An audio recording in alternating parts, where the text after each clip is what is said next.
कल हमने एक क्वेश्चन किया था नीट 2022 का पेपर जो आया हुआ था। तो आज क्वेश्चन नंबर 6 को हम देखेंगे। क्वेश्चन नंबर 6 क्या था और इसमें क्या करना था और कैसा आया हुआ था।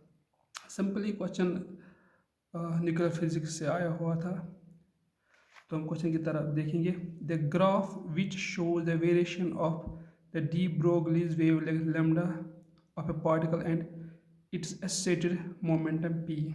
सिंपली था, ये वेरिएशन दिखाई गई थी कि लैम्डा और मोमेंटम में क्या कैसे ग्राफ बनता है और इसमें क्या रिलेशन है जो हम देखते हैं डी ब्रोगलीज वेवलेंथ में।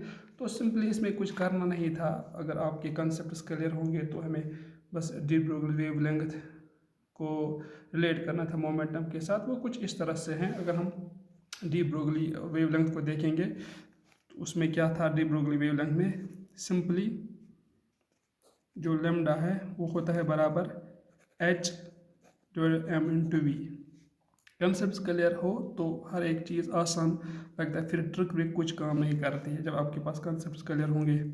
सिंपली हमें पता है कि जो मोमेंटम होता है वो p होता है मास इंटू वेलोसिटी के बराबर होता है। यहाँ पे हमें मास इंटू वेलोसिटी दिया हुआ है तो हम क्या करते हैं, lambda is equal to h/p। अब क्या करेंगे हम, क्रॉस मल्टीप्लाई करके lambda p is equal to h। ये क्या हुआ, इसका मतलब है lambda p is equal to constant. तो इसका ग्राफ कैसे होगा, एज वी नो दैट जो हम मैथमेटिक्स में पढ़ते हैं x of y is equal to constant. Graph of x का एक्स इनवर्स रिलेटेड 1/y, इसका ग्राफ क्या आता है, वो आता है hyperbolic graph. Hyperbolic graph, simply graph कैसे आएगा, लैम्डा और p के दरमियान वो आएगा कुछ इस तरह से। Hyperbolic graph as lambda inverse 1/p, as p increases lambda decrease, as p increases lambda decreases, as p decreases lambda increase. That means this lambda is inversely related 1/p. So answer of this question is option 4. इसी तरह से हम दूसरा question देखेंगे, question number 10। Question number 10 कुछ इस तरह से है। In half wave rectifier, if input frequency is 60 Hz, then output frequency would be। Simply था, इस पर भी कुछ करना नहीं था। हाफ वेव रेक्टिफायर और फुल वेव रेक्टिफायर, एक है हाफ वेव रेक्टिफायर, दूसरा है फुल वेव रेक्टिफायर। सिंपली आपने पढ़ा होगा हाफ वेव रेक्टिफायर में जो इनपुट, हाफ वेव रेक्टिफायर में जो इनपुट फ्रीक्वेंसी होती है वही आउटपुट फ्रीक्वेंसी होती है।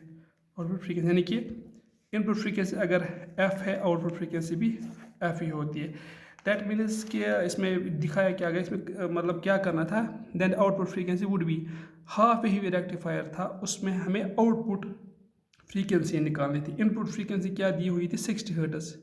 60 hertz, as we know that in half wave rectifier input frequency is called output frequency, that means output frequency will be 60 Hz। हाँ, अगर फुल वेव रेक्टिफायर दिया होगा तो उसमें इनपुट फ्रीक्वेंसी 2 टाइम्स होती है आउटपुट फ्रीक्वेंसी, तब तो 120 आता, तभी इसने 120 भी दिया है, वरना तभी इसने 120 भी दिया है कंफ्यूज करने के लिए कि 60 भी आता है 120 भी आता है। लेकिन हाफ वेव रेक्टिफायर में सिंपल है कि input frequency is called output frequency. ये दो क्वेश्चंस हैं जो आप आज करोगे। Hope you people like the solution of these questions and आप ने किया होगा एग्ज़ाम में कि यही आंसर दिए है या कोई और दिया है, फिर भी देख लीजिएगा आप कैसे करते थे ये क्वेश्चन। आसान ही थे ये, कुछ क्वेश्चन जिसमें है जो आसान थे, जिसमें कोई हाई फाई फिजिक्स नहीं दी हुई थी। होपफुली आप ये इनको पसंद करोगे।